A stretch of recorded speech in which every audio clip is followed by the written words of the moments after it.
അങ്ങ് കർണാടകയിൽ നിന്ന് വീണ്ടും ഒരു ട്രെയിലർ വന്നിട്ടുണ്ട്. നമ്മുടെ രാജ്ബി ഷെട്ടിയുടെ ഒരു പടമാണ് റക്കസ പുറന്തോൾ, അങ്ങനെയാണ് അത് വായിക്കുന്നതെന്നാണ് നമുക്ക് തോന്നുന്നത്. തെറ്റാണെങ്കിൽ തിരുത്തുക അറിയാവുന്നവർ. സോ അതിൻ്റെ ഒരു ട്രെയിലർ വന്നിട്ടുണ്ട്. നമുക്ക് ആ ട്രെയിലർ ഒന്ന് കണ്ടു നോക്കാം. എന്താ പരിപാടി എന്നൊരു പിടുത്തില്ല. കലിപ്പ് തമ്മിലൊക്കെയാണ്.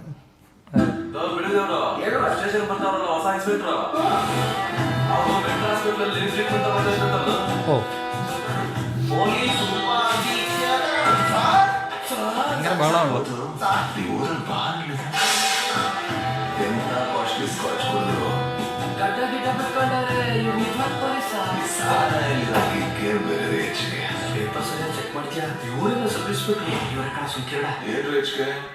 ಕ್ರೈಮ್ ರೇಟ್ ಎಲ್ಲ ಬಹಳ ಕಮ್ಮಿ ಅಂತೆ.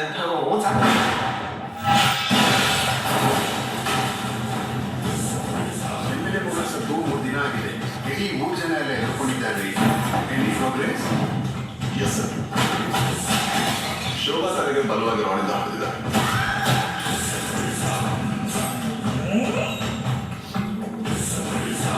ಅವರಿಗೆ ಡಿಸ್ಪೋಸ್ ಮಾಡೋದಕ್ಕೆ ಕೊಲೆಗಾರ ಒಂದು ಕಾರ್ ಬಳಸಿದ sir. It's a black old car. ഓ അതാണല്ലേ ഗോസ്റ്റ് റൈഡർ. എന്താ തമ്മിൽ ತುಂಬಾ ಕನ್ಫ್ಯೂಸ್ ಆಗಿದ್ದಾರೆ ಅನ್ಸುತ್ತೆ. ನನ್ನ ಜೊತೆ ಬಂದು ಒಂದು ಟೀ ಕುಡಿಯಕ್ಕೆ ಹೇಳಿ. ಓಡೋರು ಹೇಳೋ ಪ್ರಕಾರ ಈ ಪ್ರೇತ എപ്പോഴും തീയുണ്ടല്ലോ ചുറ്റും. ಒಳ್ಳೆವ ಭೂತ ಅಂತಾರೆ. ಈ ಒಟ್ಟಾರೆಗೆ ನಿಜವಾಗ್ಲೂ ಕೊಳ್ಳಿದೇವರೇ ಮಾಡ್ತಿದ್ರೆ ಅದು ನಮ್ಮ ಚಾನೆಲ್ ಪದೇ ಪದೇ ಒಂದು ಹೆಸರು.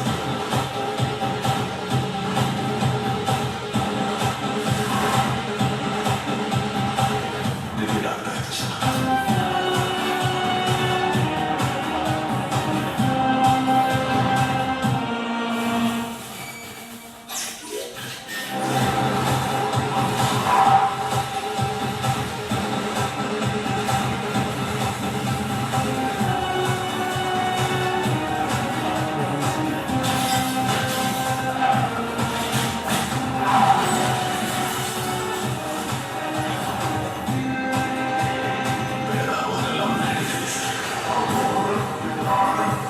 ഗോസ്റ്റ് റൈഡർ അറിഞ്ഞിരുന്നില്ല. അപ്പോൾ വന്നു അതേ പറഞ്ഞ കുറച്ച് നേരമായിട്ട് എല്ലായിടത്തും തീ മൊത്തത്തിൽ തീയാണല്ലോ. പിന്നെ എൻ്റെ അർത്ഥത്തിൽ അതും 6-ാം തീയതി. റക്കസ പുറന്തോളല്ലേ. ആ എന്താ അതിൻ്റെ അർത്ഥം എന്താണ്? ഇനി തീയായിട്ട് ബന്ധപ്പെട്ട എന്തെങ്കിലും അർത്ഥമാണോ? അറിവുള്ളവർ പറഞ്ഞു തരിക സുഹൃത്തുക്കളെ.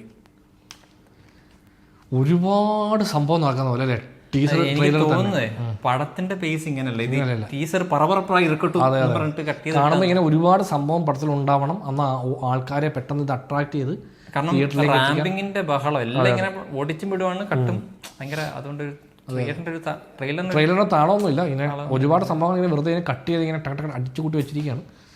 ഒരു ഫ്ലോ ഒന്നുമില്ല ട്രെയിലർ. പിന്നെ ഇങ്ങനെ ഇത് ആക്ച്വലി നമ്മളിങ്ങനെ ഓഡിയൻസിനെ അട്രാക്ട് ചെയ്യാൻ വേണ്ടി ചെയ്യുമല്ലോ. അതായത് എന്തോ സംഭവം ഉണ്ട്, സംഭവം ഇറുക്ക് എന്ന് ആൾക്കാർക്ക് തോന്നുന്ന പോലെ ഒരു ട്രെയിലർ കട്ട് ചെയ്യണം എന്ന് പറഞ്ഞാണ്. പക്ഷേ മിക്സ് ഓഫ് ഐഡിയാസ് ഉണ്ട്. ലാസ്റ്റ് ആ പേര് കാണിച്ച ഫോണ്ടൊക്കെ കണ്ടപ്പോഴേ ഇത് കുറച്ച് പഴയതാണല്ലോ തോന്നും. പിന്നെ കുറച്ച് സാധനം കാണുമ്പോൾ ഇത് കുറച്ച് പുതിയതാണല്ലോ തോന്നും. സോ തമ്മിലൊക്കെ കാണുമ്പോഴത്തേക്കും സംഭവം എന്തോ ഉണ്ടല്ലോ. അതുമാതിരി ഗോസ്റ്റ് റൈഡർ രാജ്ബി ഷെട്ടി ഇപ്പം എല്ലാ ടൈപ്പ് സാധനവും ചെയ്യുന്നുണ്ട്. പുള്ളിയെ പുള്ളി തുടങ്ങിയ പടങ്ങളിൽ വെച്ചിട്ട് പുള്ളി ഇപ്പോൾ കുറച്ചുകൂടെ കൊമേഴ്ഷ്യൽ ലൈനിലേക്ക് കുറച്ചധികം മാറിയിട്ടുണ്ട്. കുറച്ച് എല്ലാ പടത്തിലും പുള്ളി ചെയ്യുന്നുണ്ട്. അത് നല്ലതാണ്. അത് അവർക്ക് ഇങ്ങനെ ഒരു സ്ഥലത്ത് സ്റ്റക്കായി നിൽക്കണ്ടല്ലോ. എല്ലാം ചെയ്യട്ടെ. പുള്ളിക്ക് അറിയാലോ പുള്ളിയുടെ സേഫ് സോൺ അല്ലെ പുള്ളിയുടെ മേജർ ഏരിയ, സ്ട്രോങ് ഏരിയ പുള്ളി എന്താണെന്ന് പുള്ളിക്ക് നല്ല ബോധ്യമുണ്ട്. പക്ഷേ ഇപ്പം പുള്ളിയെ വിശ്വസിച്ചൊരു പടത്തിന് അങ്ങനെ പറയത്തില്ല, വരുന്നുണ്ട്. അത് വരത്തില്ല. എന്നാലും ഇടയ്ക്കൊരു പടം നമ്മുടെ അപർണ ബാലമുരളിയുടെ ഒരു സിനിമ ചെയ്തില്ലേ, മലയാളത്തിലൊരു പടം ചെയ്തില്ലേ, അത് ആരും അതിനെപ്പറ്റി സംസാരിക്കുന്നുമില്ല. ഞാൻ ആ പടം കണ്ടിട്ടുമില്ല. പടത്തിൻ്റെ പേര് ഓർമ്മയില്ല എനിക്കൊരു. എന്തൊരു ത്രില്ലറായിരുന്നു. 2 മെയിൻ ക്യാരക്ടേഴ്സ് നമ്മുടെ ടീസർ ട്രെയിലറൊക്കെ റിയാക്ട് ചെയ്തിട്ടുണ്ട്.